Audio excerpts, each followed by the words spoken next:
Well, hello and welcome to another episode of Movie Bollocks. Yes, this is where I will be giving you my opinion, and that is all it is, my opinion on a whole load of movies that I've watched over Christmas and the lead up to Christmas, a few weeks before that, etc., etc.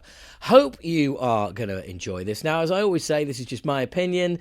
Feel free to disagree. Feel free to shout at whatever device you're listening this on. Feel free to get in touch and tell me stuff that you've discovered that you're glad I put you onto, stuff that you've watched that you wished I'd never mentioned, but ultimately, I'm not recommending any of these. What I'm saying is what I thought of them. And if you sound like, some of these I might not like, but from my description, you might think, actually, that sounds all right. Hey, there is no wrong, there is no right, there is only taste. And your taste and my taste are different. So, yeah, you knew that anyway. So here we go. Come on, let's get stuck in. Stuck in? What a great start that is. Let's get stuck in. Straight up, we have Locked In. This is on Netflix. It went to number 1 across the world. The director was very happy about this, nor was he, and I'm really glad. However, here is the logline. A kindly nurse tries to unlock the secrets of a coma patient's injury and discovers the bitter rivalry, infidelity, betrayal, and murder behind them. Right, the first issue I've got there is a kindly nurse. No, a fucking interfering bitch. Anna Friel plays example. One of the members of the family is just wandering around one day in town, and Anna Friel is in the park watching her. And this person sort of walks in the park and she's like, all right, so what are you doing? Where are you going? It's like, kindly? No. Well, look, ultimately, this film is bollocks, man. Absolute bollocks. It's a shame because it's a waste of Anna Friel. It's a waste of Finn Cole. And I'm sorry, Famke Janssen, but this is about your level these days. It's rubbish. It's infuriating. It's tonally all over the place. Characters don't make sense. It's like they're different people from scene to scene.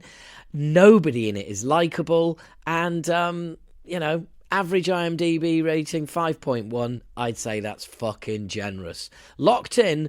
I would rather be locked in a room with a fucking shark. I'd rather be locked in a water tank with a shark. Thank you very much. Anyway, next up, Oppenheimer. Yeah, you know what this is about. You know who it's by. In case you don't, it's Christopher Nolan. It's the story of American scientist J. Robert Oppenheimer and his role in the development of the atomic bomb. Directed by Christopher Nolan, starring Emily Blunt, Matt Damon, Cillian Murphy, for that is how he pronounces it.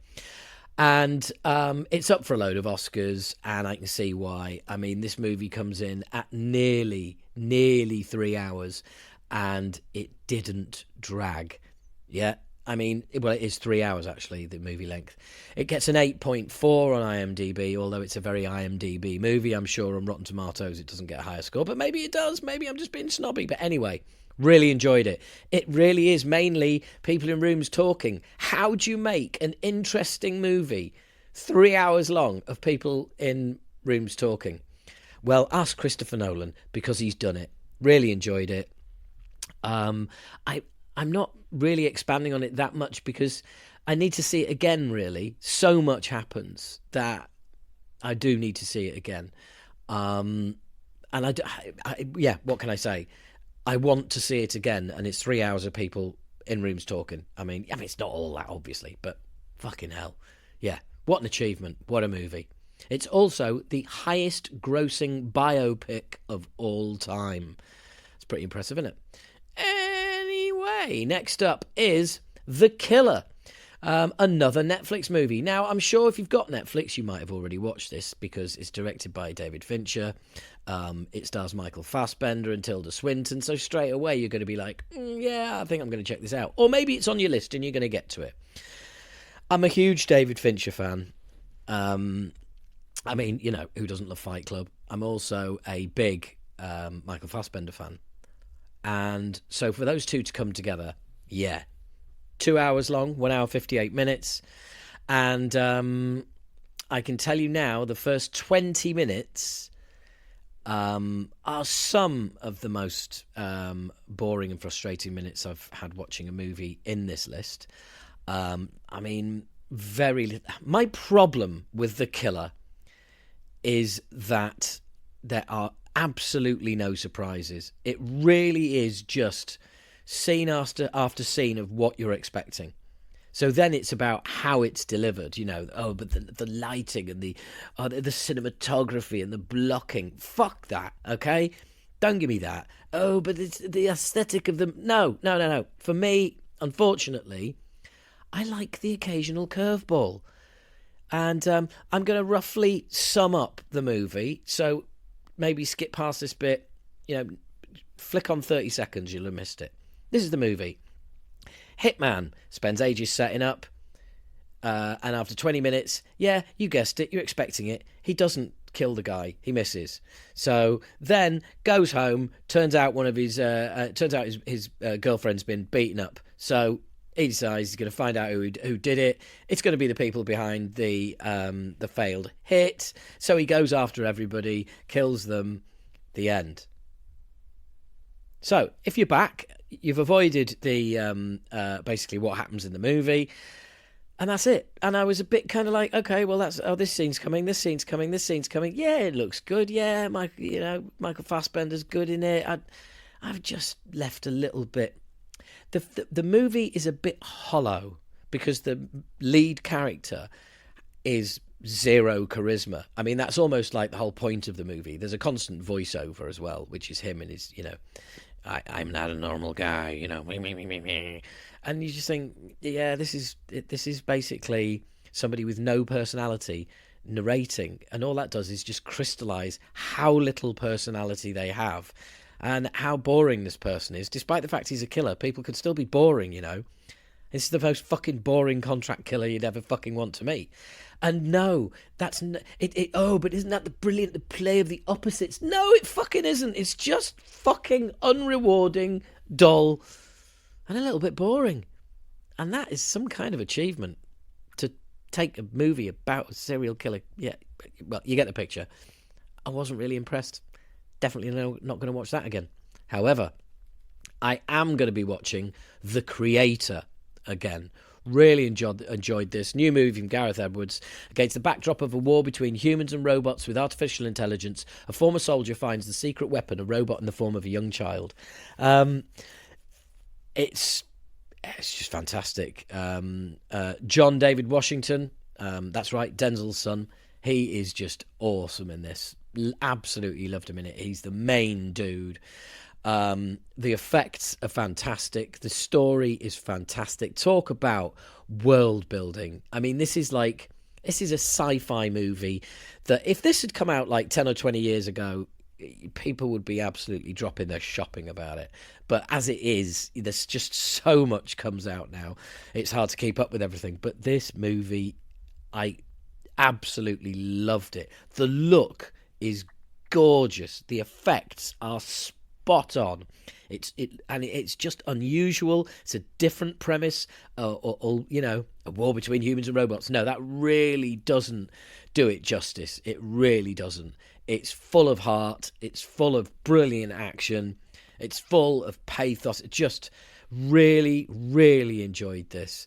So much better than a sci-fi film I'm going to mention later. This is, The Creator. Really, really, really enjoyed The Creator. Great performances from everybody, and Gareth Davis bang up job. Which, it had to happen sooner or later, because I remember going to the cinema seeing his first ever movie, Monsters. Don't know if any of you've seen it. Bored the shit out of me, really did. And you see the monsters for about, I don't know, maybe 30 seconds. Just look like a couple of flying jellyfish. And again, I was like, oh yeah, but isn't it brilliant? The movie's about monsters, but it's all about like the atmosphere and the unseen threat. I go see a movie called Monsters. Sorry, I may be fucking incredibly shallow, but I want to see monsters, okay? Don't call your film Monsters and not have monsters in it. That's all I'm saying.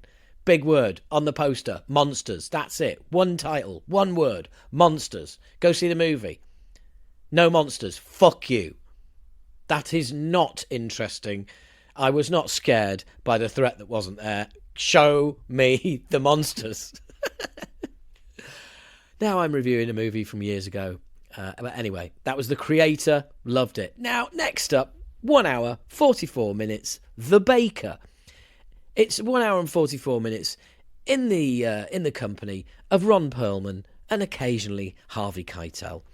And let's just say that Ron Perlman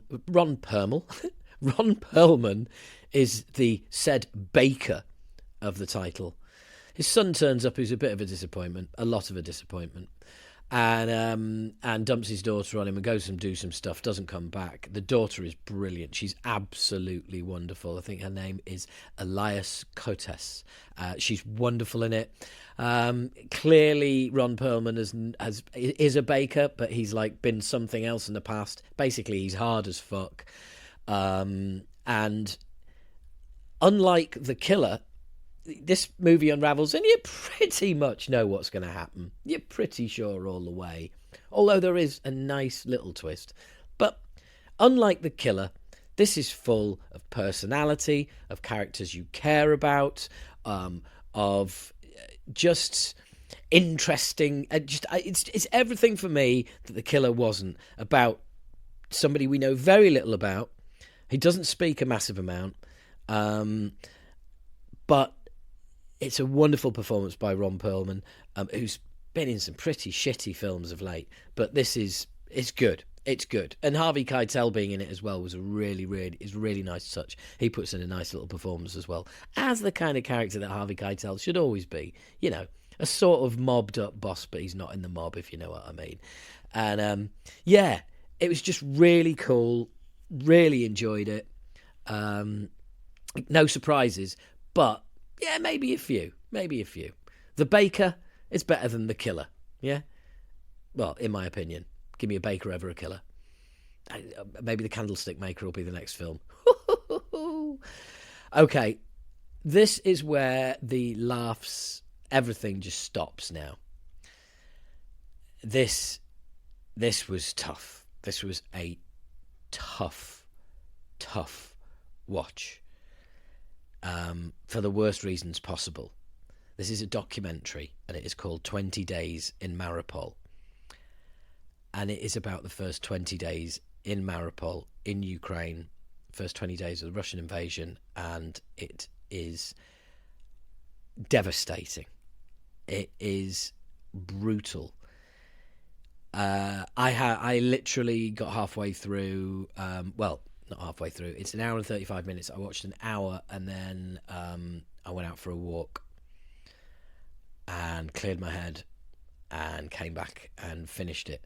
I did not want to finish it.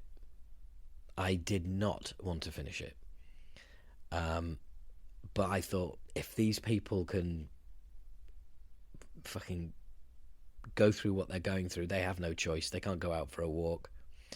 Then I frankly, I'd be pretty ballless if I didn't go back inside and watch what these people are going through, which is absolutely horrific. There are scenes in this that are way more distressing than anything you will ever see in the most grossest horror film, because this is the horror of war and it's real, and seeing seeing babies, little children's bodies being shocked with miniature electric paddles to try and bring them back to life is an image that will stay with me for a very, very long time. It is unflinching. It is not a piece of propaganda. It's a documentary. It's a couple of guys with one camera walking around filming, and then they put it all together. It is an amazing achievement. It deserves to win so many awards, and it is absolutely fucking brutal. It really is. It's not for everyone. I can appreciate that. But 20 Days in Mariupol, yeah, just yeah, makes you really want to kick Putin in the face with a gun, if you know what I mean. So I mean, the juxtaposition of this next movie is just fucking ridiculous. This next movie is called Bad CGI Gator. Okay, now the minute you hear the title, you may be wondering, Howard, why did you watch that? And the answer is, I don't fucking know. I just did. And it's 58 minutes. And I've got to be honest, they fucking dragged. I mean, it's. I watched it because I thought it's going to have a sense of humour about itself. It's just going to be stupid. It's too stupid. It is too stupid. You can have a bad CGI gator, but one that flies? Fuck off, right? And also, nothing happens for about the first 25 minutes. But that's like, that's nearly halfway through the movie. But one thing that does happen in those first 25 movies is you really, really hope that everybody in it dies. They are some of the most horrific, annoying. I wanted to scratch my skin off at one point. The characters were so fucking annoying. I just wanted to sit on top of them all and just punch them unconscious one by one. Oh, man. Yeah. So anyway, I mean, I can't see anybody watching that. I was fucking stupid enough to, Next up, big movie on Netflix. You may have already seen it. Came on over Christmas. Saltburn. What a cast. Barry, is it Keegan or Cogan or Cohen? Jacob Elordi, Rosamund Pike. Also, Richard E. Grant, who's going to come up in another film a little bit later on. I mean, there's a load of stars in it. Reece Shearsmith is in it as well. Load of stars. Really interesting movie. It was not what I thought it was going to be. It really isn't. And I didn't. Right, I'm going to read this for you. This is the log line. A student at Oxford University finds himself drawn into the world of a charming and aristocratic classmate who invites him to his family's eccentric, sprawling estate for a summer never to be forgotten. That is all you need to know, and I am not going to reveal anything about where this movie goes. It didn't go where I thought it was going to go. And there are several stages where I thought I had it pegged, and it turns out I didn't. I really enjoyed it, but I felt, I don't know, it was strangely unsatisfying. The last minute and a half, 2 minutes of the movie are absolutely insane, and a stranger way of signing off at the end of a film you will struggle to find. But all the characters in it are interesting. Some of them are absolutely despicable. Some of them are just so posh. They sound like money when they walk. You know what I mean? These people have fucking loose change for blood. It is just ridiculous, and they're so disconnected with the world, as the rich are. And this guy's sort of come from nothing, but this movie just it just keeps you on edge, and it keeps revealing little bits where you're like, well, hang on, that doesn't jive with where I thought this was going, or where, in fact, everything I've watched so far. It's a sneaky motherfucker, this one. It is. It's. I might have to watch it again, talking about it now, and it's all coming back to me, and I can really clearly remember quite a lot of the scenes, and it's beautifully shot, and it looks great, and the performances are great. But I don't know, there's something about it that I just didn't, I don't know, made me a bit uncomfortable, or it didn't feel as rewarding as it should have done by the time it finished. Like, I didn't feel like I'd been mugged. Like, I decided it was one kind of movie and it wasn't, or I'd planned out loads of things that would happen and they didn't, or anything like that. It was just more a feeling of, yeah, okay. And I'm thinking maybe that yeah, okay is, yeah, maybe I need to watch that again. And maybe I do. I would certainly give it a go. Saltburn. I don't even know if I've even reviewed that, to be honest. I'm not sure what you're supposed to do with that.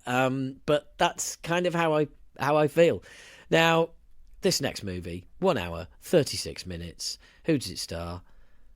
Michael Caine and Glenda Jackson. Fucking hell. And Wolf Kayler. Really? You're joking. Bernard Jordan escapes from his care home to attend the 70th anniversary of the D-Day landings in France. True story. True story. The real guy died 6 months before the movie came out. Sorry, no, died 6 months later after he got back. His wife died 2 weeks after that. Michael Caine and Glenda Jackson are absolutely brilliant in this. Michael Caine only said he'd do it if Wolf Kayler was in it. He was in Where Eagles Dare with Wolf Kayler all those years ago, and he said that's, I want to, if he's got to be in it, basically. And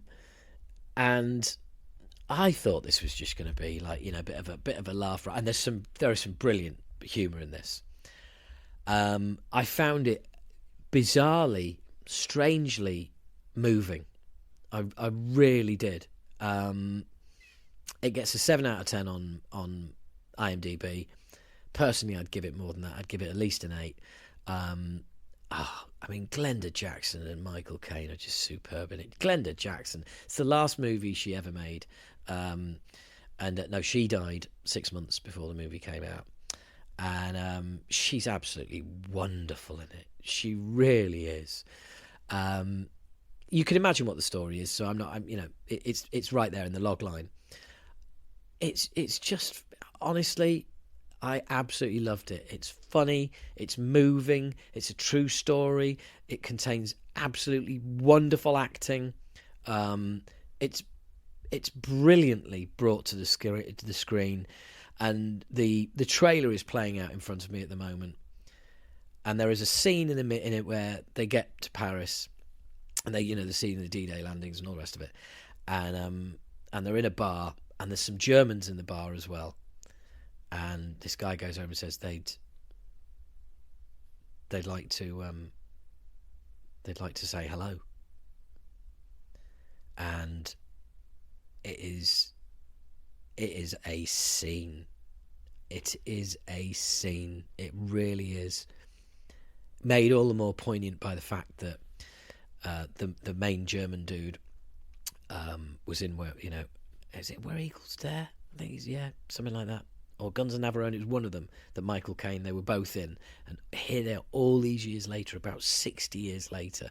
There they are, back in the movie again. And honestly, I didn't see that scene coming. And when it did, absolutely knocked me for six. Really did.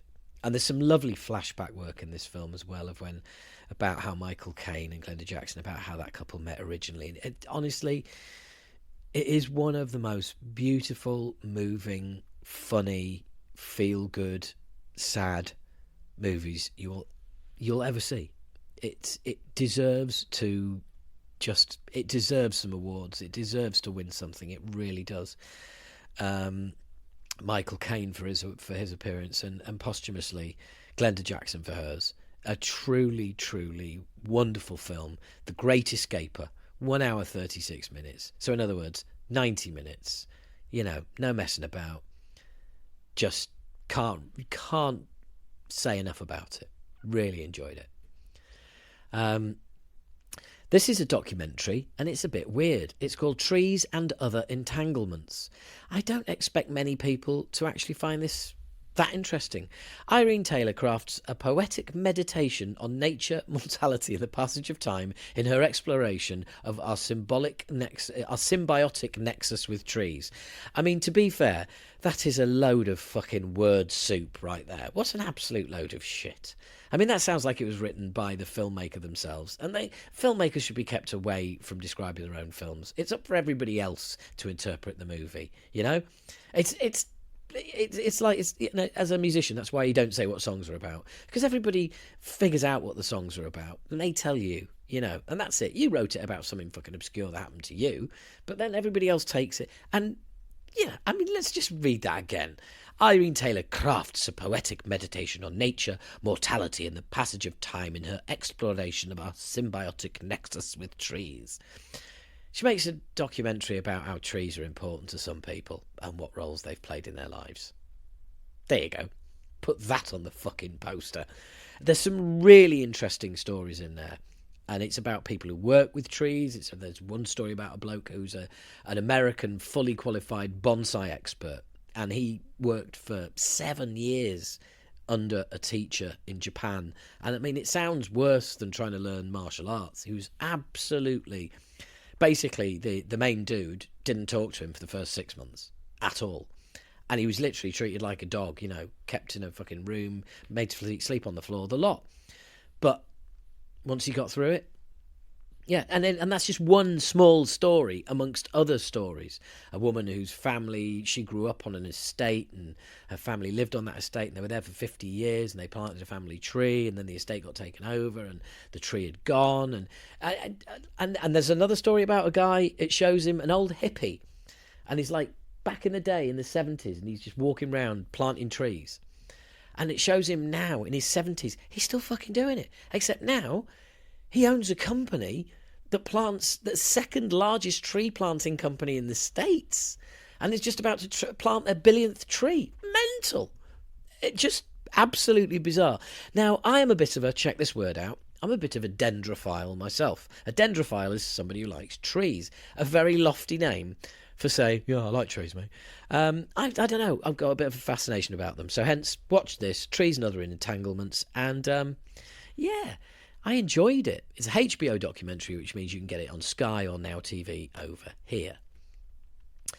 So, I mean, if you like movies, then you're well aware that Martin Scorsese has a new fucking movie out. It's co-written with Eli Roth.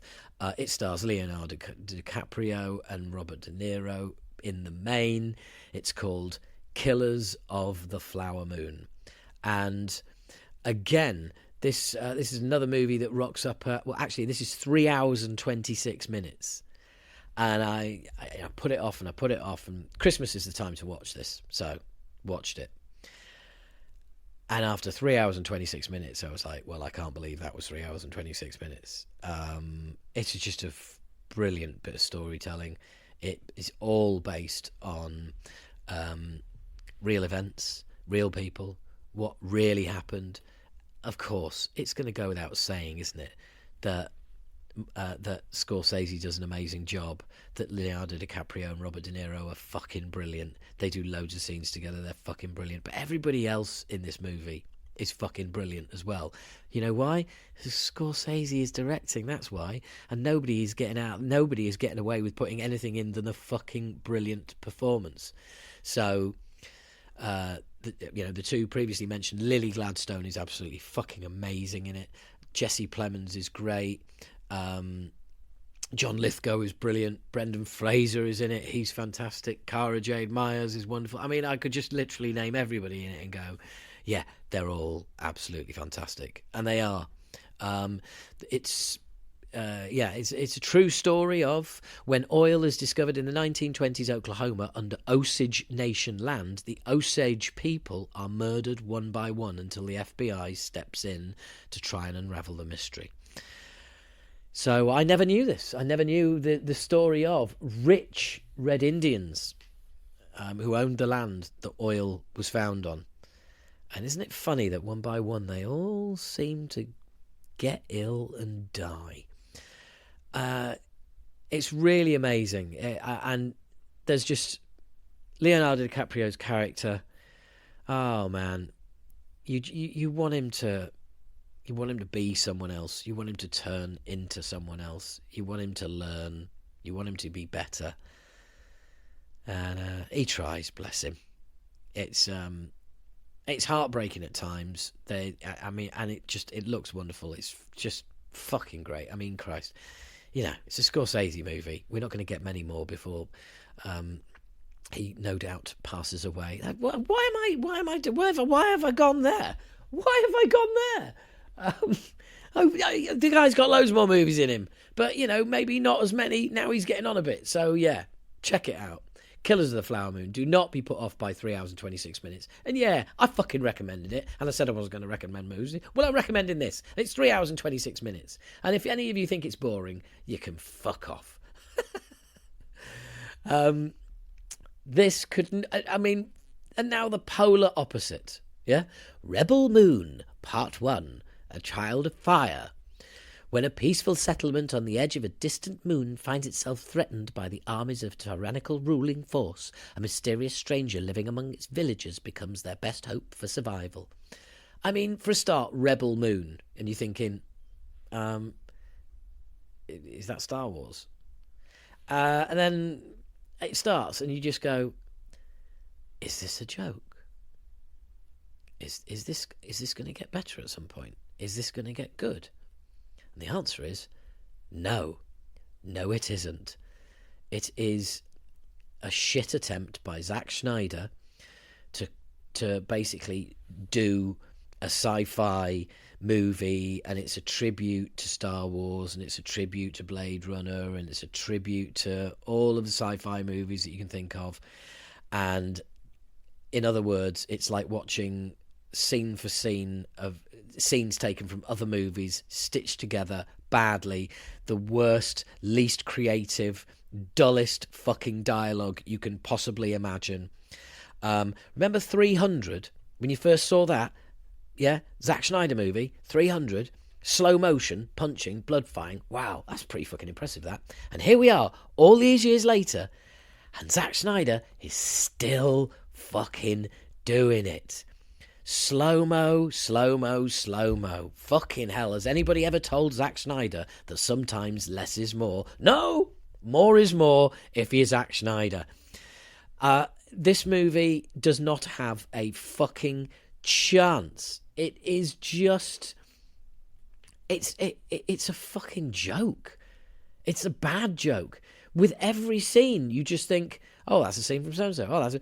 And all you're doing, all of the movies that it's paying homage to, you just think, yeah, I wish I was watching that. I really do wish I was watching one of the films that this is supposed to be.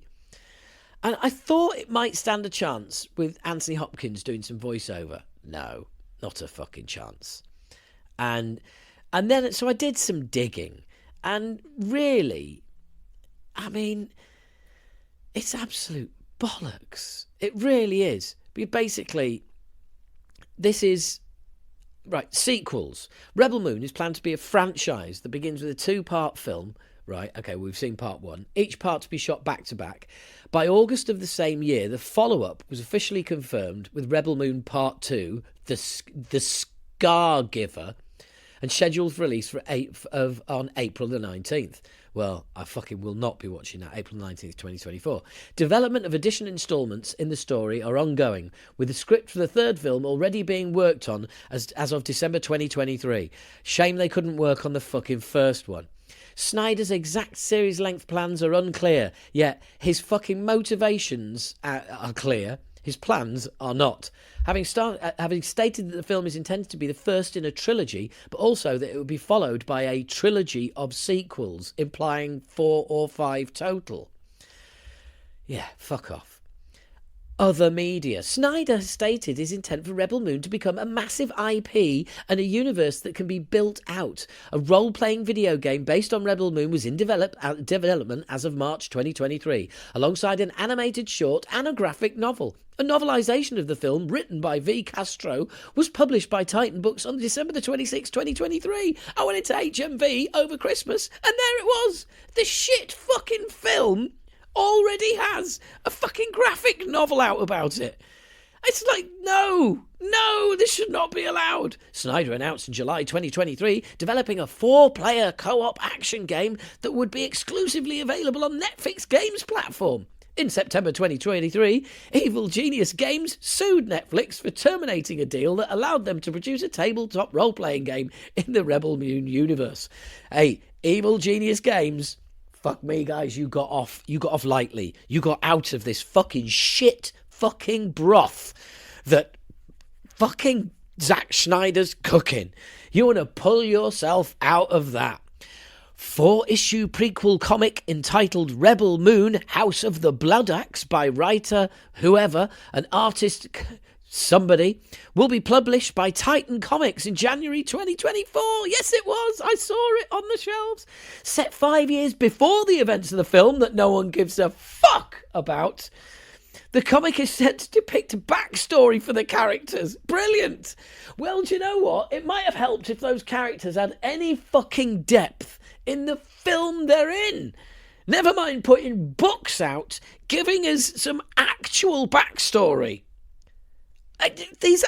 Basically, it's like all the failings of the movie he thinks he can make up with by putting out books, games, and fucking graphic novels. In November 2023, a narrative podcast, an animated book, and an animated series were announced to be in development, with each project taking place chronologically before the feature films, the film you don't give a fuck about.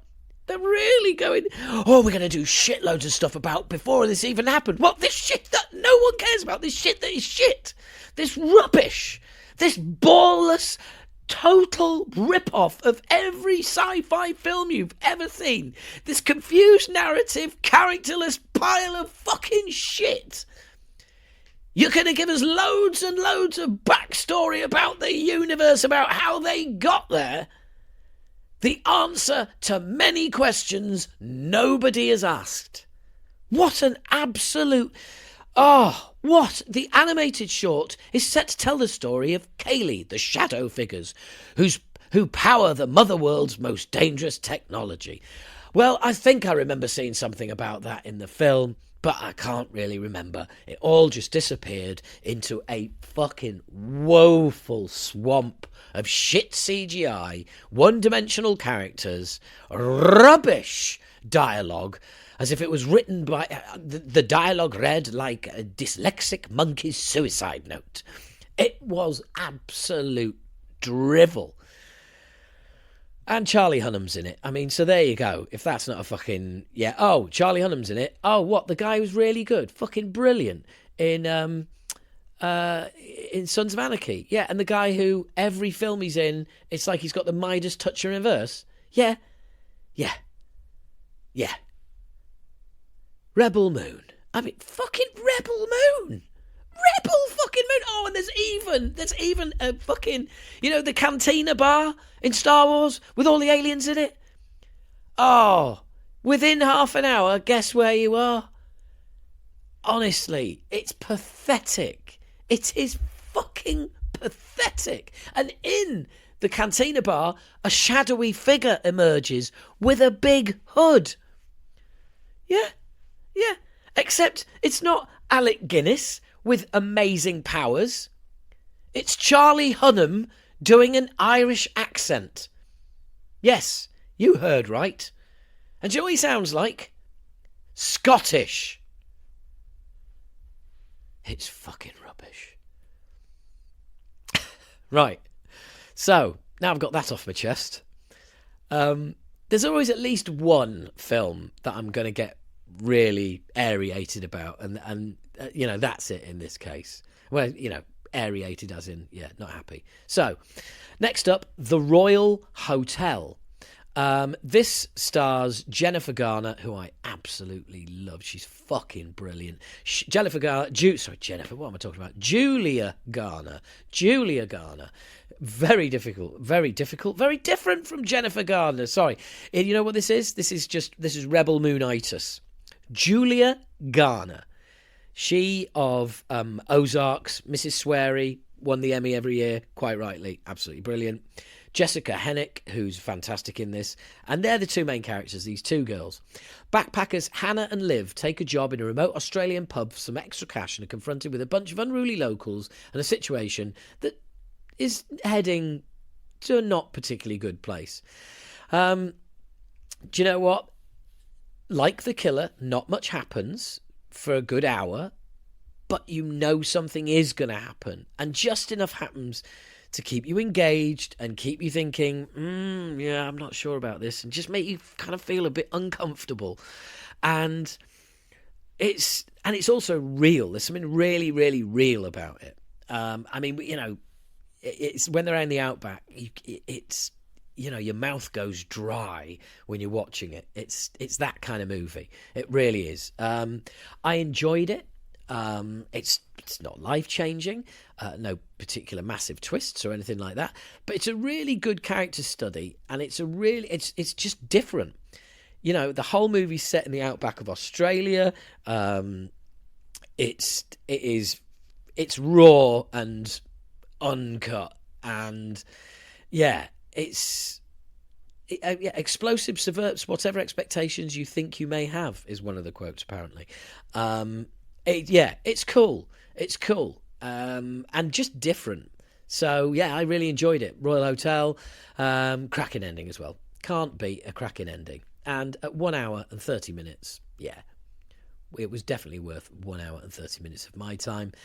And Dumb Money was worth 1 hour and 45 minutes of my time. Dumb Money. David versus Goliath. This is the David versus Goliath tale about everyday people who flipped the script on Wall Street and got rich by turning GameStop, the video game store, into the world's hottest company. This is a true story. This happened towards the end of lockdown. It's the true story of one guy who was on the net basically saying, I think this stock has been undersold. I think Wall Street is betting that this company is going to go under. And I'm going to bet against them because I think they're wrong, because I think it's being undervalued, and it just suits Wall Street for this company to go out of business, so they can all make money out of it going out of business. And I mean, that's a sort of hodgepodge dickhead's version of it. That me being the dickhead. Stars Paul Dano, Pete Davidson, Vincent D'Onofrio. Really good. A true story. And basically, a lot of people lost a lot of fucking money, and they were all on Wall Street. And this is a true story. And as it unfolds, you were just like, really? Really? This is fucking true? And yeah, it's one of those, the credits at the end, you see the real people. Unbelievable.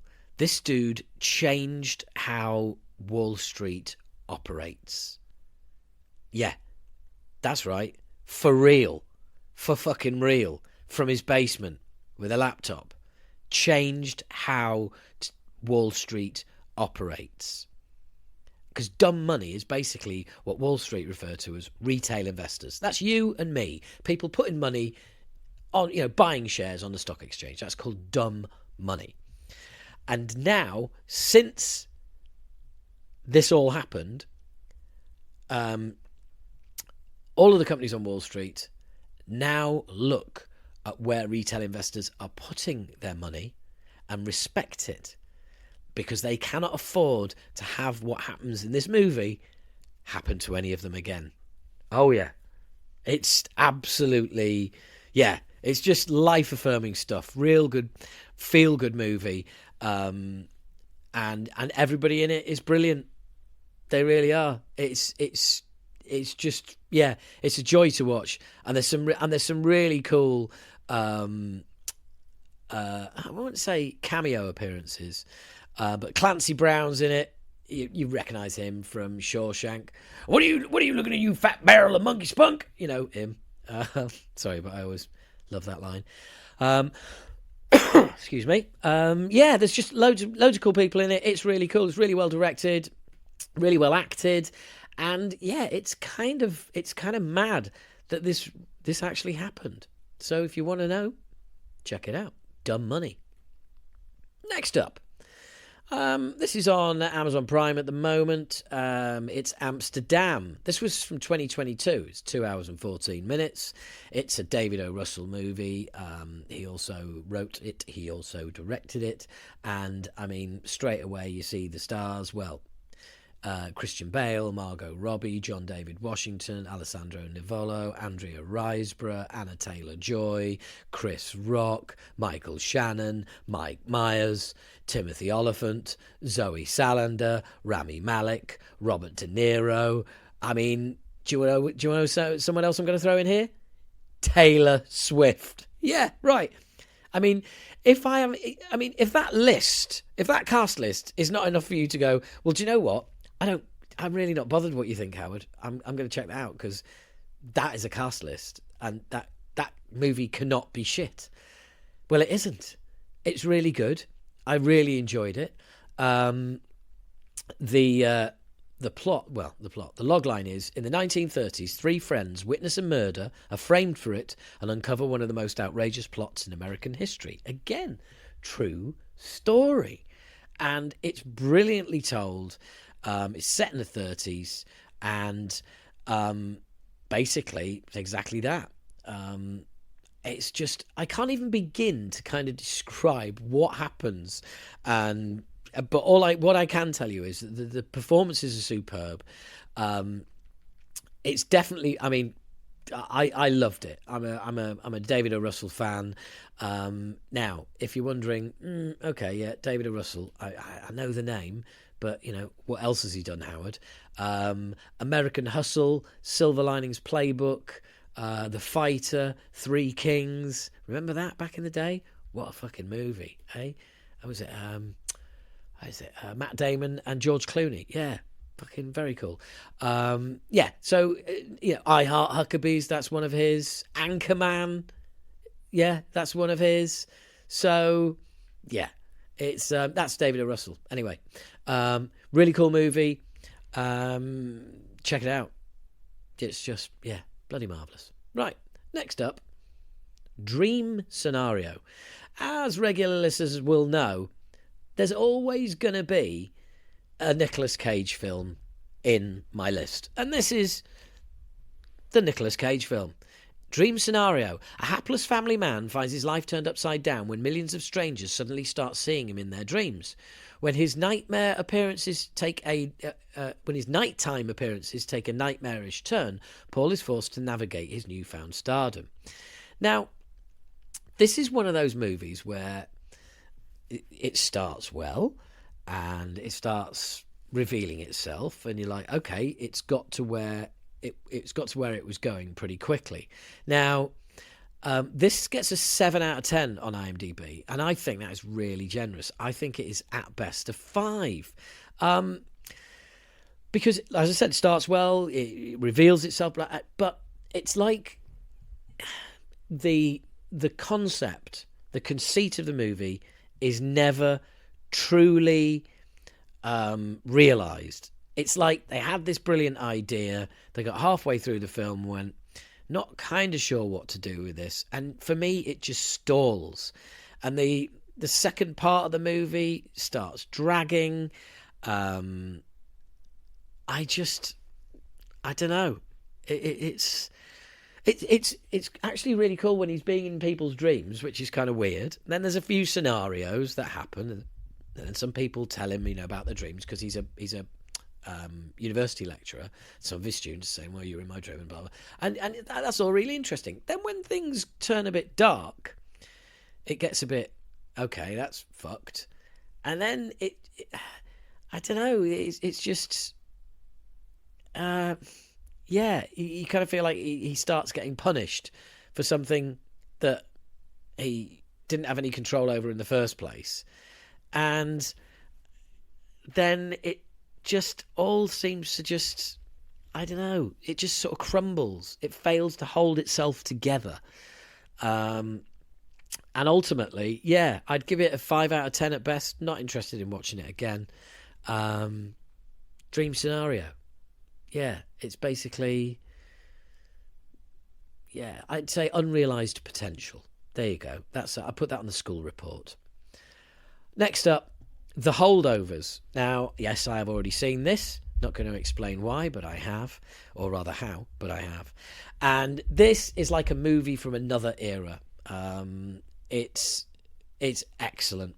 Really, really enjoyed it. A cranky history teacher at a remote prep school is forced to remain on campus over the holidays with a troubled bunch of students and who have no place to go and a grieving cook. So right there, that's an old school scenario. Yeah, loads of people who all get thrown together in a situation. Let's see what happens. And then let's change that. And then we think we know what's going to happen. Then let's change the dynamic and remove some people. And then let's see how that works. And it's just, you just sit there and let it flow. It's not one of those, oh, I think I know what's going to happen. Oh, that's it. No, you are just watching a character piece. And that's why you don't know what's going to happen, because you don't know how these people are going to react in this scenario.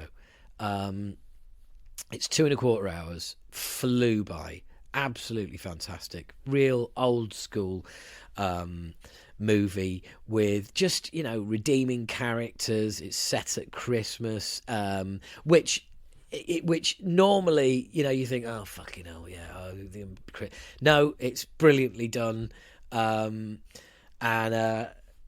Christmas is not the big thing about it. The fact that everybody's having to be in school when they don't want to be. And this, just imagine the kind of kids that would be left in school for Christmas by their parents. I mean, yeah, not the kind of kids that would be boring and make for a boring film, that's for sure. So yeah, it kind of is it a bit Breakfast Club for 2024? Not really, but it owes a debt to Breakfast Club. But this is not a teen movie. This is a proper, genuine adult drama.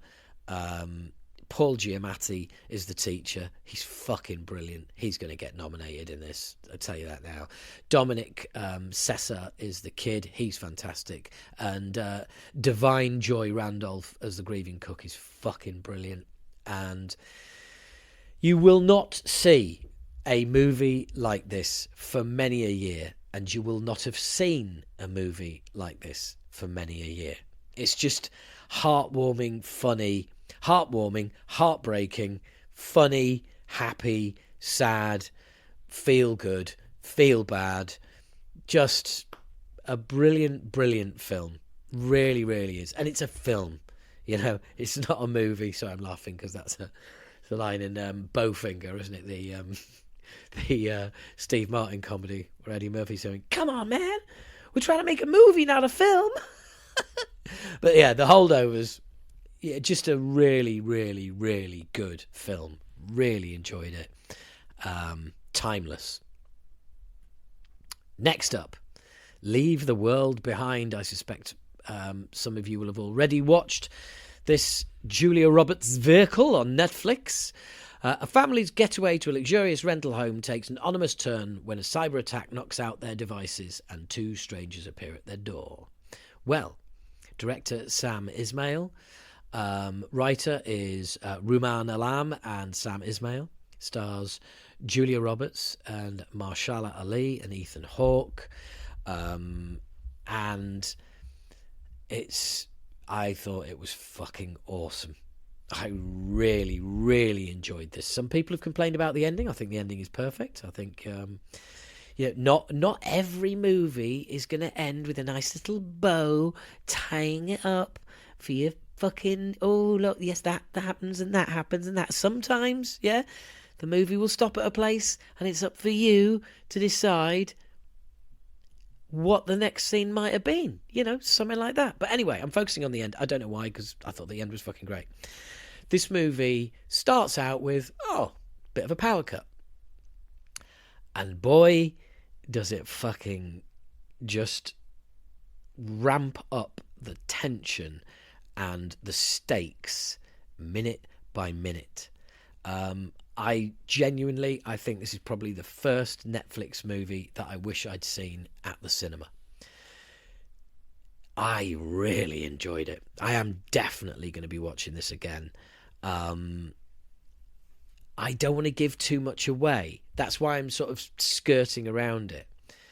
They want to leave the world behind. They want to get away. They want to get out into the country and just fucking fuck everybody. Let's get away for like a weekend. Just us, that's that. And there's a power cut. Devices are out. Two strangers turn up at the door. Turns out they're not so strange.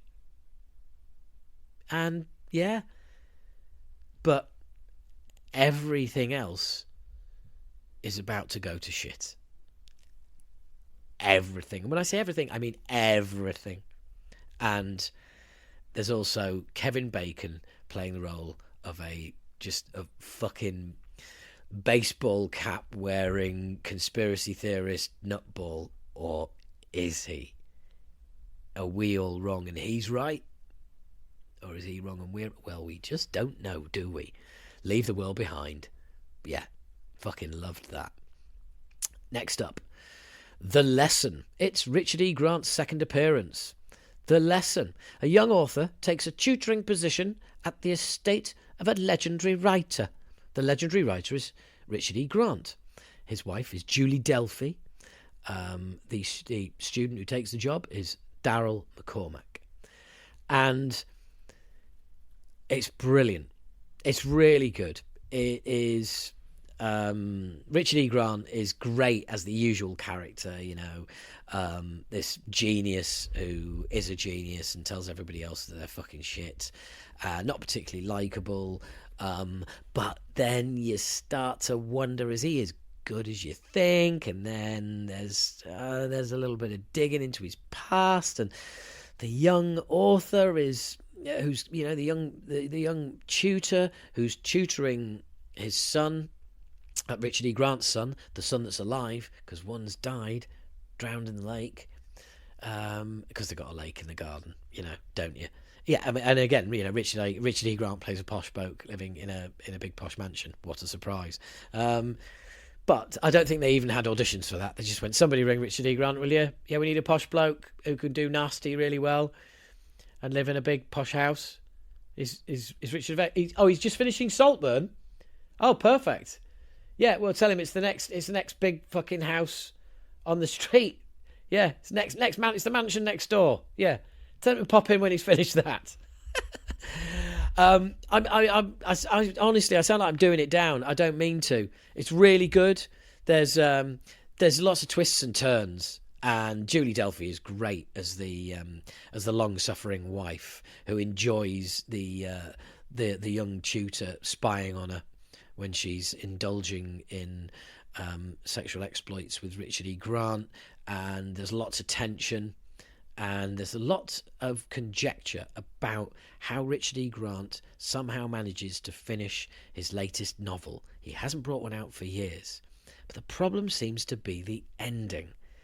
All the rest of it, that's fine. In fact, it's fucking brilliant. Why is the ending so hard to write and just nowhere near as good as the first parts? Well, you're going to find out. The Lesson. Very good. 1 hour and 43 minutes. Enjoy your lesson. Next up, Silent Night. Now, action movie.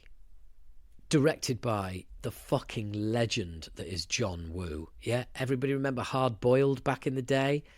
Oh, yeah. Stars Joel Kinnaman, who I really like, and I was really looking forward to this. A grieving father enacts his long-awaited revenge against a ruthless gang on Christmas Eve. Now, the movie starts with the guy running around. He's got a Christmas jumper on. He gets shot in the throat after he's running. He's chasing after two cars that are in a car chase. Gets shot in the throat, and I'm like, right, Silent Night, shot in the throat. He's not going to be able to speak. And then I notice that no one's speaking, and I'm thinking, oh, hang on. Oh no, don't do this to me. Don't you fucking dare, John Woo. Don't you fucking dare make a 1 hour 44 minute action movie with no dialogue. You fucking bastard! You have, and fuck me, does it not work? Basically, what it means is the minute that you enter into that conceit, it means that you are going to have to try and work around it, and it's just stupid. For instance, his wife ends up texting with him in the same house, and you don't think, oh, she's doing that because they've had a row or anything like. By that point, it's just like, oh right, so that's how you're going to do the dialogue between those two, is it? Text. I was wondering how you were going to do that. And for goodness sake, the wife, right? And I'm sorry, I'm gonna find it right. The wife. Oh my God, she has the. I mean, so many people in this have like one name, right? Her role in this movie, it would appear, is, well, let me. I'll tell you what. Catalandro Sandiano Moreno. I think that's her name. So anyway, right? The child dies. That's very sad. She brings him home, right? And they get out the car. Oh, child's. She's left the. And by the way, he's been in hospital for like weeks, months, having to like learn to walk again. And eventually, she brings him home. Left the kid's bike that he was riding around when the tragedy happened. Yeah, kid's bike is still in the front garden. That's a bit insensitive, isn't it? He looks at that, walks in the house. Fucking Christmas tree's still up. Oh, you've decided to really fucking kick him in the balls, haven't you? You've not had time to take that down then? And they're not talking. So there's just lots of looks and eyebrow movement and huffing and exhaling of breath. And all she does in this movie is cry. No word of a lie.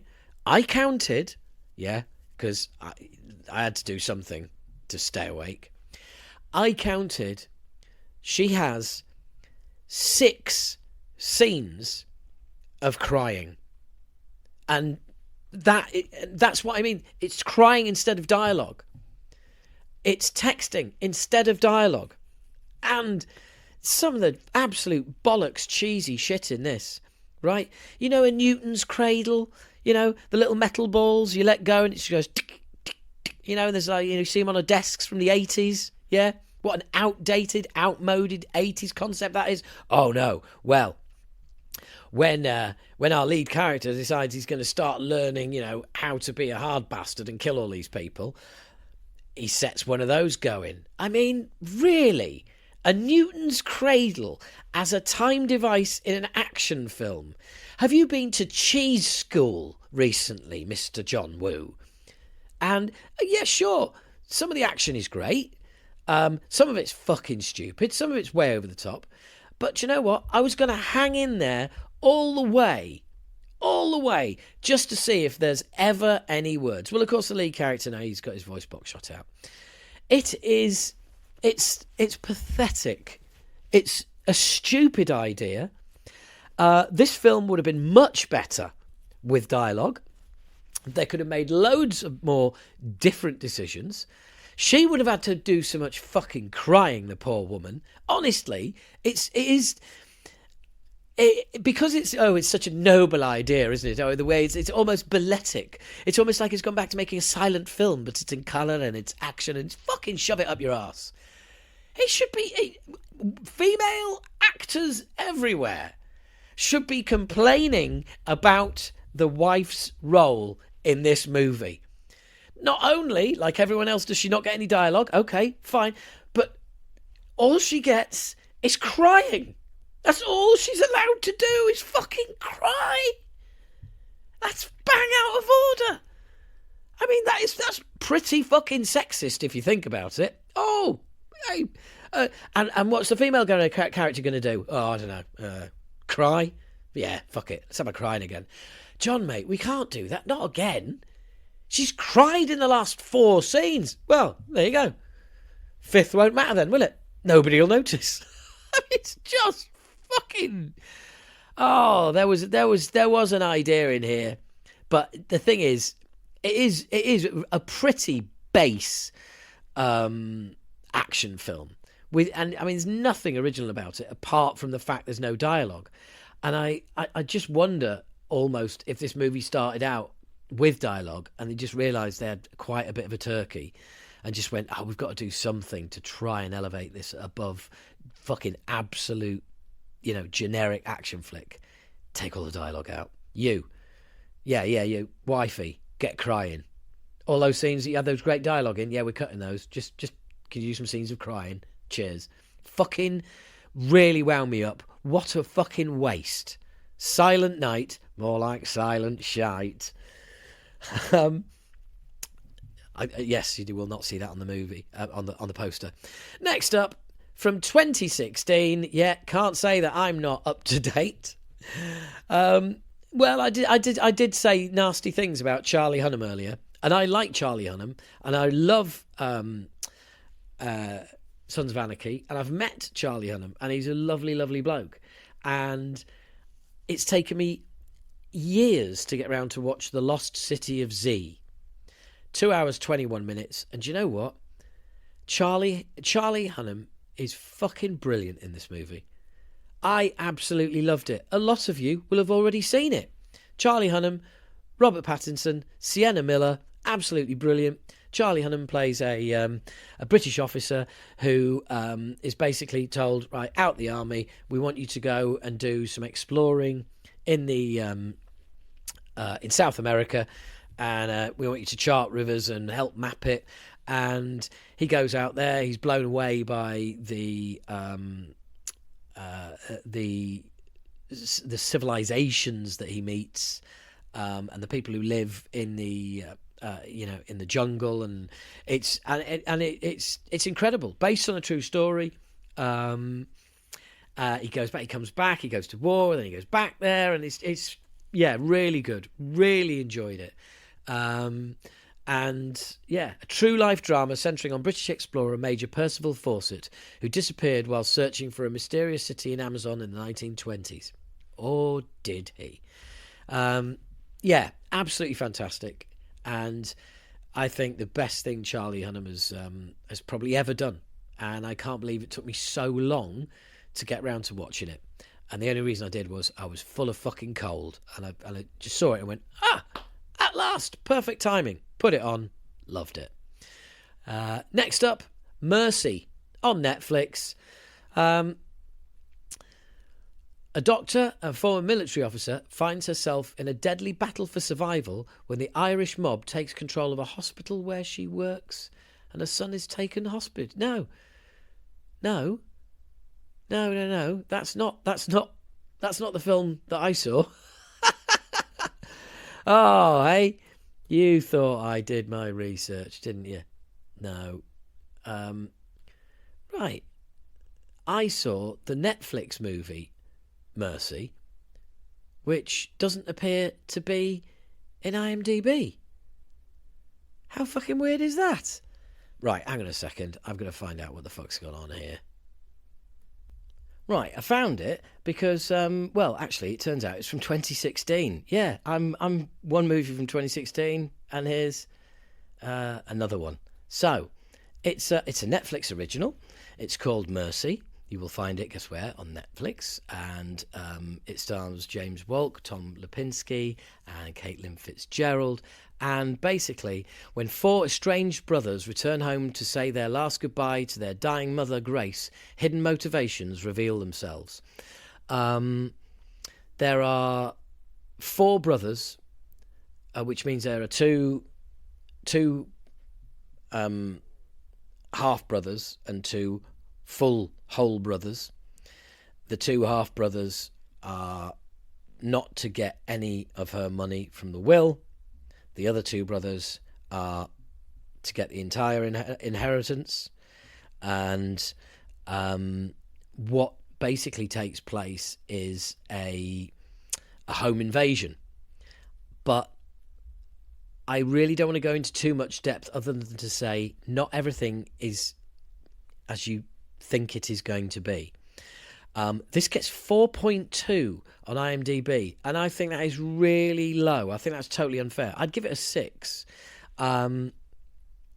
It's really weird because the length of the movie is 90 minutes. And I would say the first 45 minutes, you go, right, okay, this is all happening. I know what's going on. The second 45 minutes, you see what you've just watched, but you see it from a different angle and realise that it's a different movie. I thought it was really well done. Sure, it's not going to change anyone's life. It's not amazing, but as you've gathered by now, I like a curveball. I like it. I like directors throwing me a curveball, and this one did. And I might even watch it again. Really, really interesting, with a really simmering, weird underbelly of religion sewn into the whole fabric of it. Really, really interesting. So there you go. Mercy on Netflix. Next up, on Netflix, Swedish film, The Conference. And if you want to hear my review of this, well, you are going to have to sign up to Patreon, because myself and Paul Waller, he of the A Year in Bollocks parish, has a podcast called A Year in Horror, as you probably know. Go and subscribe. It's great. And we do A Year in Bollocks. It goes out on his Patreon and it goes out on my Patreon, and we pick things for each other. I picked a Netflix series for him, Brand New Cherry, which I'm going to be talking about in a bit, and he picked Swedish horror film The Conference for me.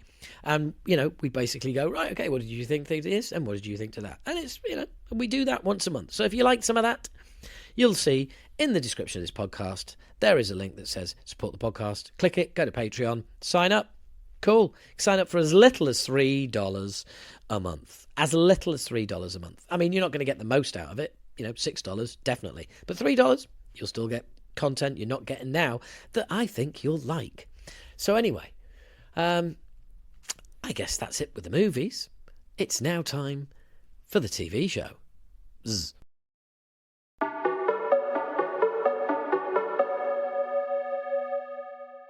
Welcome back. So, it's now time for the TV series, and let's dive straight in to this pool of television entertainment.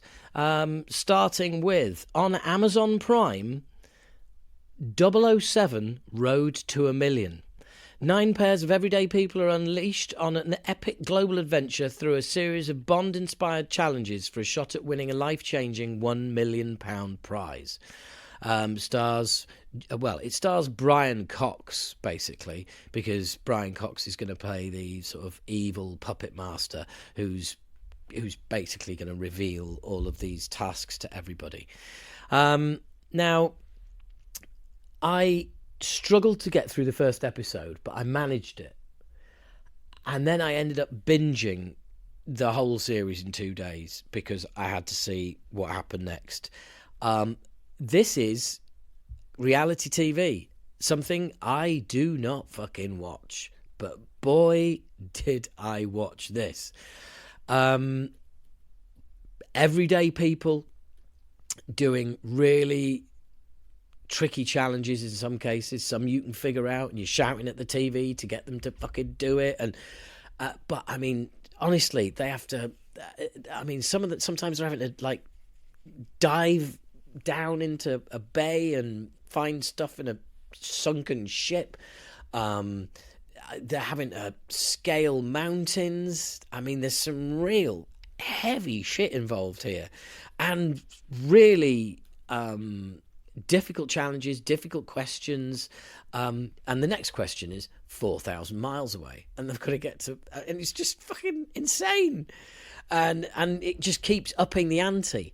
But the main thing is that you end up actually really investing in these people and who they are, and you hear about what they've been through. You get a bit of the the behind the scenes of them, and what why they're on the show and how they got there, and it's really, really interesting. It really is. And the Sometimes it can be mates, it could be family, it could be husband and wife, it could be work colleagues. But it's insane.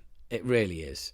And there's just it's mad.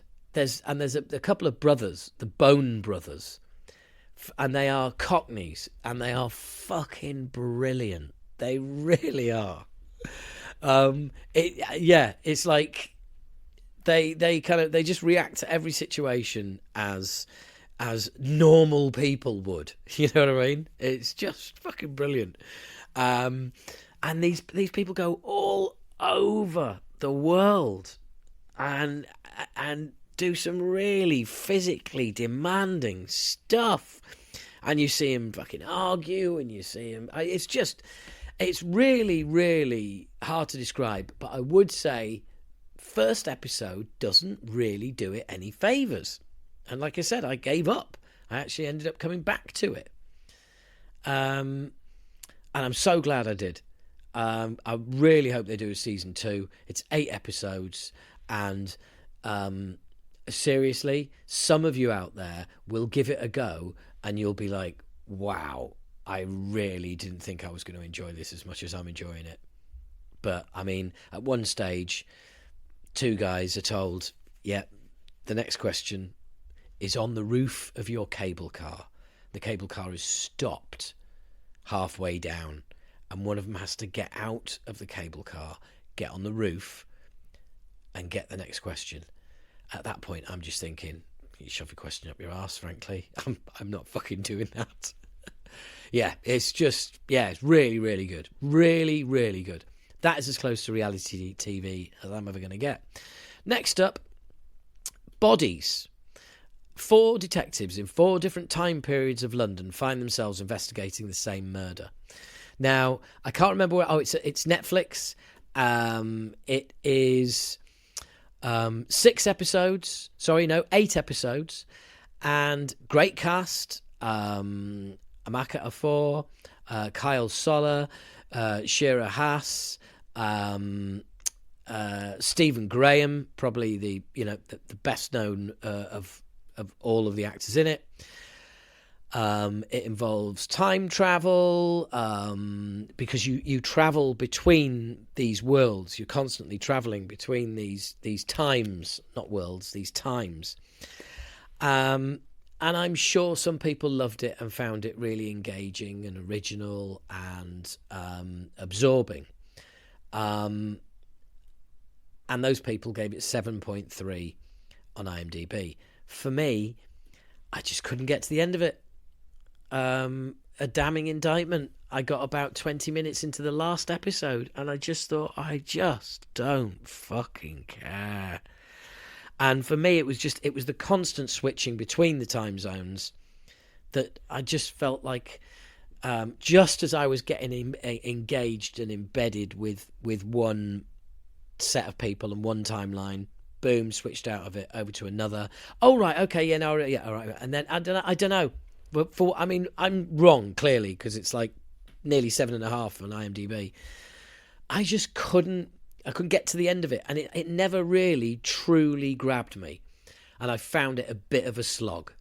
So, must have been me. Next up, Brawn, the Impossible Formula One Story. This is on Disney. The remarkable story of how in 2009, competing in the most expensive and technological advanced racing series on Earth, the impossible happened. Stars Ross Brawn, Jensen Button, Rubens Barrichello, and it is presented by Keanu Reeves, big F1 fan. And it's 4 episodes, and I absolutely fucking loved it. It gets 8.5 on IMDb. Absolutely brilliant. If you know the story of Brawn, then you'll want to watch it. If you don't know the story of Brawn, then you should fucking watch it if you like sport or anything like that, or you like underdog stories. I mean, this is one of the ultimate underdog stories. It really is. It's about a racing team that were bought for £1 that had basically nothing left. People worked for free, and they managed to get a car into F1, first season ever, and smashed it. and no one liked it. None of the established F1 teams liked it. And it's a great story. And also, this documentary proves one very, very true thing. And that is that the good die young. Bernie Ecclestone is 93. What a cunt. Genuinely, this is the man who said he'd take a bullet for Putin. I mean, I wish he'd just take a bullet, but, you know, I'm not choosy.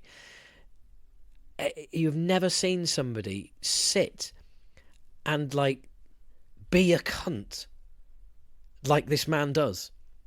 It's just amazing. It's like he makes absolutely... It's literally like he knows he's a cunt and he knows he can't cover it up because he's such a cunt. So he may as well just let it out. Yeah. But anyway, it's a great programme and yeah, you gathered what I think of Bernie Ecclestone. Next up, Murderville. This is on Netflix. It's been on there a while. Well, 2022. 33 minutes per episode. 6 episodes in total, I think, and a Christmas special. Stars Will Arnett. Eccentric detective Terry Seattle teams up with clueless celebrity guest stars to investigate a series of murders in this improvisational crime comedy. It's fucking brilliant. There's so many laughs in this. It's great. And basically the stars have no idea what's going on at any point. Anything could happen. They haven't got a script or anything.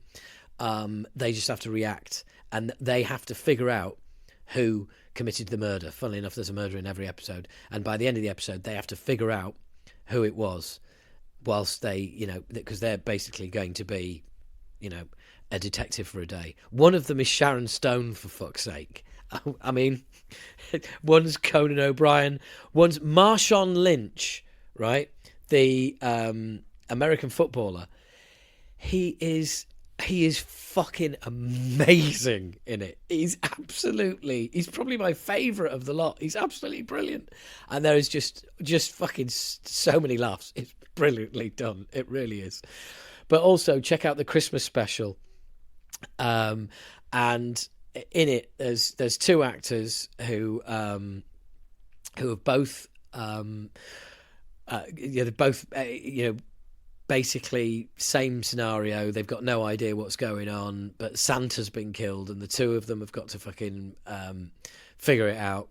And I'm desperately trying to think who they fucking are. I wish I could. I know they are, but anyway. He stood there and he said, right, I need the two of you to interrogate this guy. And he said, right, good cop, bad cop. Right, now you bad cop, you good cop. Right, now you're robot cop. Right, and now your robot cop only speaks in strange robot noises. Then he says to the woman, right, you keep interrogating her. Right, you're working class British cop. She's like, right, you fatting idiot. What are you fatting doing? And then the killer for me just turns to one of them and goes, Rick Astley cop. And it's just there. So, did you do the murder? Did you do? It's just fucking... Anyway, I'm getting carried away. Mental, Murderville. Some of you will think that sounds like a right laugh, and some of you will think, Howard, you're embarrassing yourself. Well, fuck you.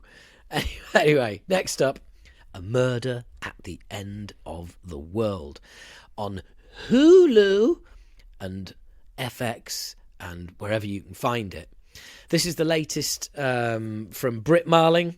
She's a creator and she is one of the stars, and some of you may know her from the really head trip Netflix 2 series that was called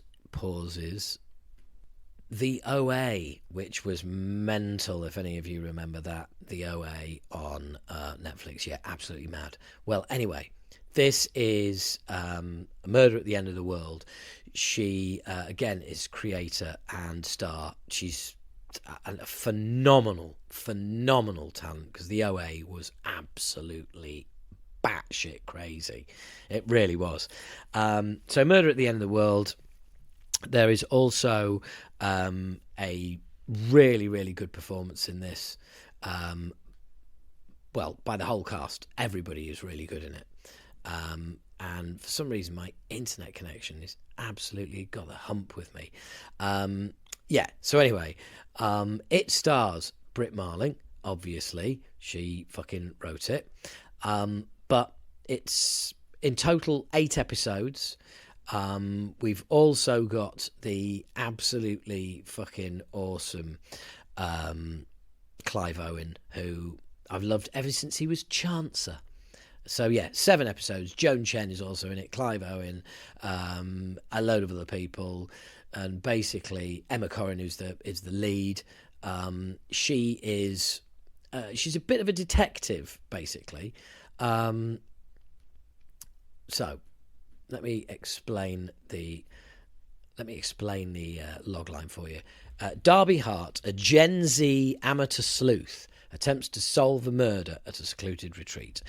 It starts really coolly. She's really good with tech, and she's a bit of a private sleuth, and she gets sent a holographic invite to just about the most. It's a sort of he's basically Mark Zuckerberg, Elon Musk, Bill Gates, and all rolled into one.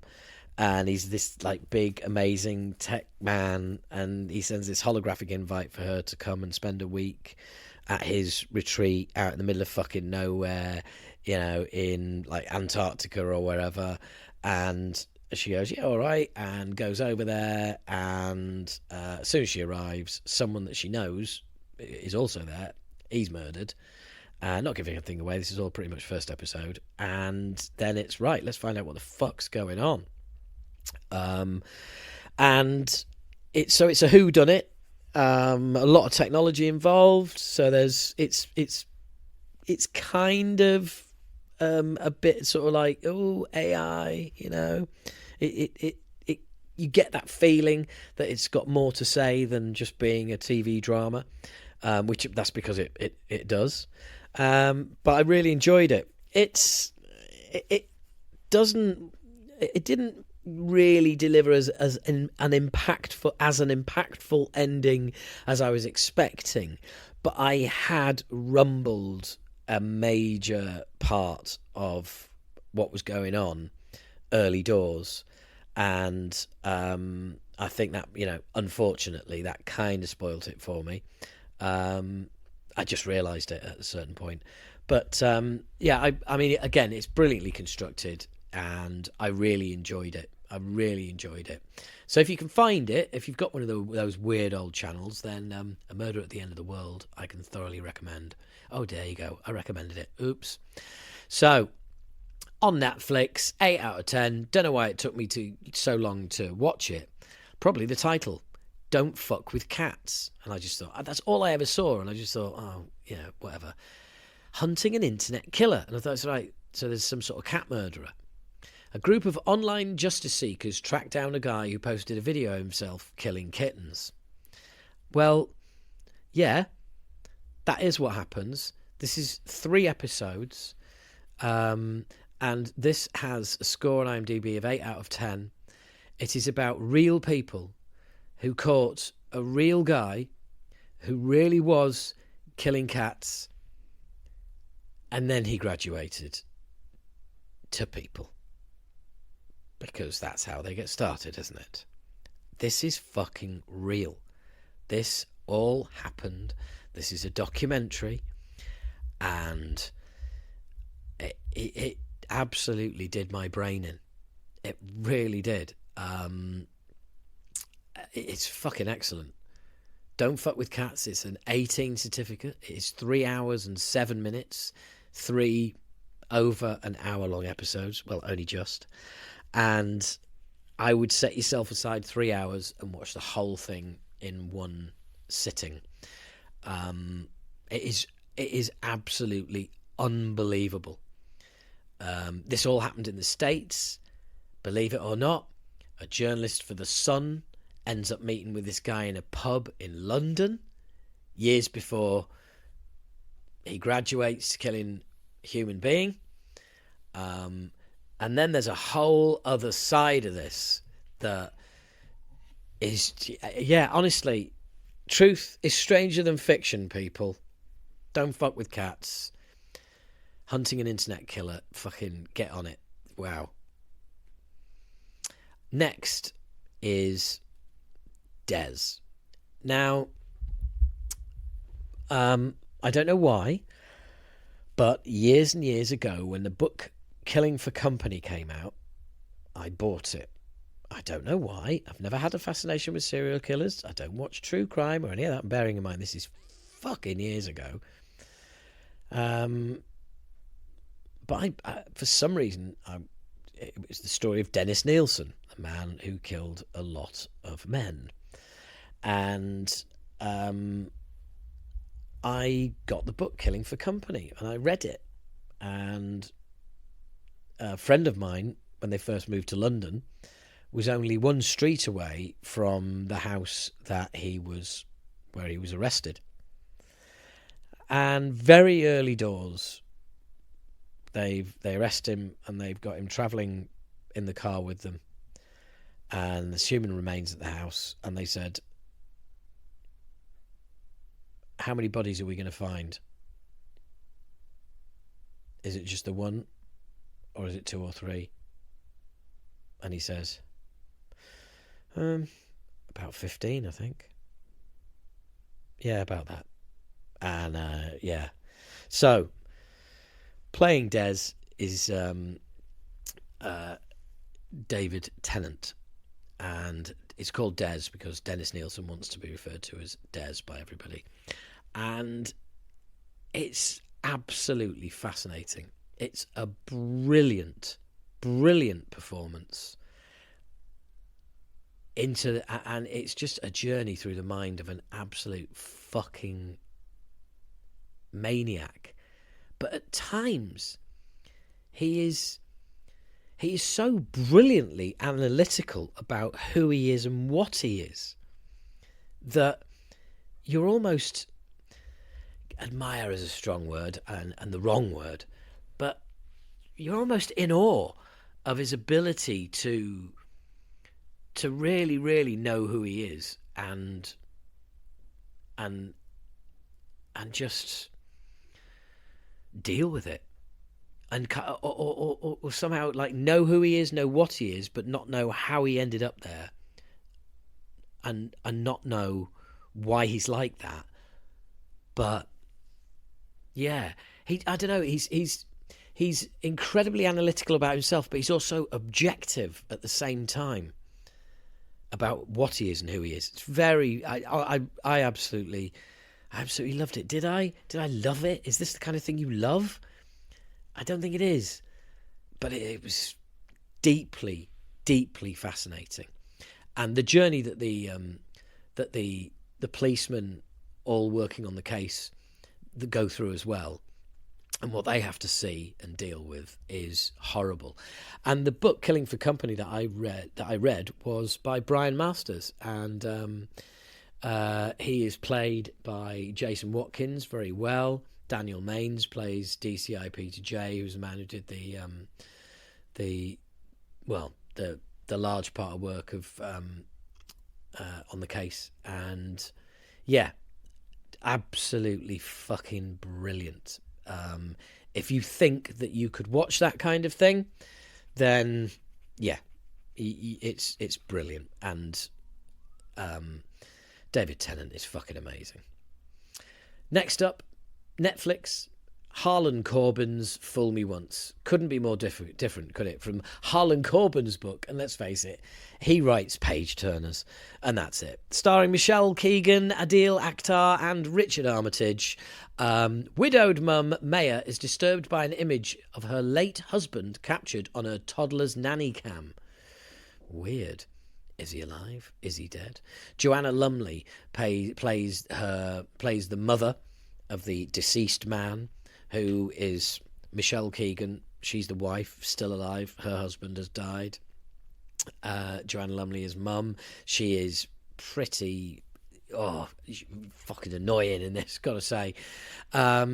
It's classic Harlan Coben. If you've seen any of his stuff, it's a page turning. He writes page turners, and the dramas, the TV dramas, they're bingers. I got through it in about 2 or 3 days, full of ups and downs, twists and turns. You've got to watch the next episode. What the fuck's going on? Oh, hang on, is it them? Is it her? What's he got to do with it?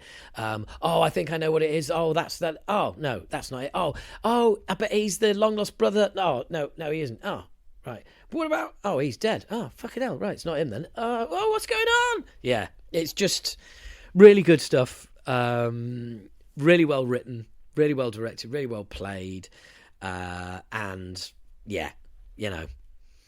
It's Harlan Coben. Fool me once. If you want page-turning TV, if you want bingeable programmes, that is definitely one of them. I really enjoyed it. And Michelle Keegan was superb in it as well as the lead. Next up, on Amazon, at number 1 at the moment, Season 2 of Reacher. And, yeah, if you saw Season 1, I did. I really enjoyed it. Season 2, yeah, really enjoyed that too. Why? Well, the key is because the guy who plays Reacher is just fucking brilliant casting. The reason why the Jack Reacher movies don't work is Tom Cruise. Tom Cruise cannot play Jack Reacher because the character of Jack Reacher is a massive fucker. He's physically imposing. That is where his personality comes from. That's why he gets away with saying some of the shit that he says. It's so Alan Ritchson who plays him. And at one point, he's got a guy that he wants to get some information out of, and he just goes, "Look, to be honest with you, normally I would use really sophisticated torture tactics to get out of you what I want to get out of you. But because of the time scale involved, I can't do any of that. So I'm just going to shoot you in body parts until you tell me what you've got to tell me. And if you don't, final body part will be your head. Okay? Right, here we go. So, and yeah, it's just like, it's almost comical. And I mean, hopefully that it's not just me that thinks that's quite comical, or I'm just some sort of weird dead inside bastard. But and also his team are in this, and there's some really cool people. Maria Stern as Neely is absolutely brilliant. Oscar Finlay as Malcolm Goodwin. Sorry, Malcolm Goodwin is fucking hell. Yeah, whatever. It's Maria Stern, Malcolm Goodwin. Willa Fitzgerald is really good in this, and Surinder Swan, I mean, I've got a place for her in my heart. And Sean Sipos is really good in this. I didn't think he would be. And also, Robert Patrick's in it, okay? Now, who doesn't love a bit of Robert Patrick? Yeah? T2? The T1000? Fucking yeah, come on, bring it on. And there's a bit, it's great. There's a bit in this series where, because Robert Patrick is the villain in this, and he's on the phone, and it's this guy reporting. And he goes, and there's also another woman involved, Sarah Connor. Do you know anything about her? And he just goes, never heard of her. So yeah, I love little bits like that, and it has got a humour to it. It's incredibly violent at times. It really is, as you can probably gather from the previous bit of dialogue I mentioned, but which I didn't quote word for word, but, don't kill me for that. But, yeah, really cool. Really cool Reacher. Next up, I mean, if you need telling that Robert McElhenney and Ryan Reynolds bought the football club Wrexham a few years ago, and that they're doing a documentary on it, then you have been living in a cave. Docuseries chronicling the purchase and stewardship of Wrexham AFC, one of professional football's oldest clubs, by two Hollywood actors, Ryan Reynolds and Rob McElhenney. Season 2 is very good. Some episodes are 20 minutes long, some episodes are 50 minutes long. There is 15, I think, episodes in total. Let me just check on that. And it's superb. Yeah, it is 15 episodes. It's superb. It really is. The biggest downfall is, for me, occasionally, it's quite emotive at times. Wrexham is an incredibly depressed shithole, frankly. Played there just after COVID. So I speak from experience. The fact that the football club being owned by these guys is regenerating that city and turning it into... They're making money from tourism. Like nobody in Wrexham. I mean, basically, Wrexham has never done tourism. Never done it. Ever. But now it is. And it's insane. And the journey of the football club is what's doing it. And as much as it is a documentary about a football club, it is also a documentary about a community and the effect that this club is having on the community, but also the lives of the players. One of the players doesn't play for 6 months. His girlfriend has got a fucking brain tumour, and that like happens out of nowhere. I mean, there really is amazing storylines on and off the pitch. It's brilliantly done. It's brilliantly shot. It's full of stories. It is absolutely top-notch, watchable TV about real people doing real stuff and a real city being revived, and that is admirable. My only slight criticism or bugbear with it is the overuse of how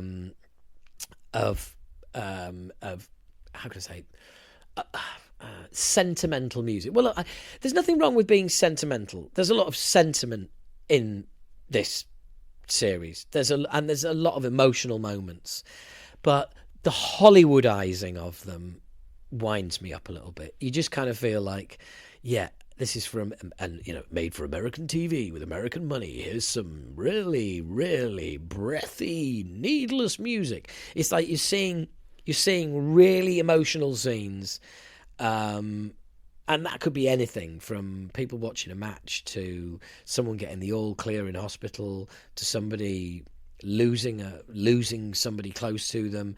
And these are all big emotional scenes.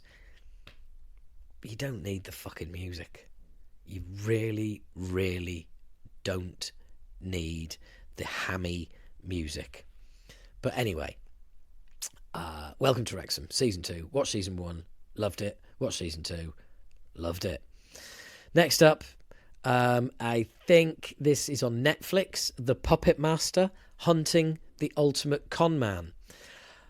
This starts with a couple of kids saying, right, so she could be watching this, right? Yeah? So we could do a piece to camera? And they're talking about their mum, who was conned by a con man. And they haven't seen her for many years. And the documentary tells the story of how they are not the only people who this con man has ripped off over the years. So we go back, then we go forward to what they went through, and then we come up to the present day. And believe you and me, the present day is probably the most amazing of all of it. It really is. It's and this is not just a normal con man. This is a guy who is fucking brilliant at what he does, and enjoys destroying people. I mean, one woman lost 10 years of her life because of him. I mean, it's mad. It really is. It's 3 episodes. It's 2 hours and 7 minutes long. And it is fucking brilliant. I'm not going to say I enjoyed it. I'm not going to say I enjoyed it because I didn't. But it is excellent. I've been telling you about a lot of TV series that I didn't enjoy, haven't I? Well, finally, it's another documentary.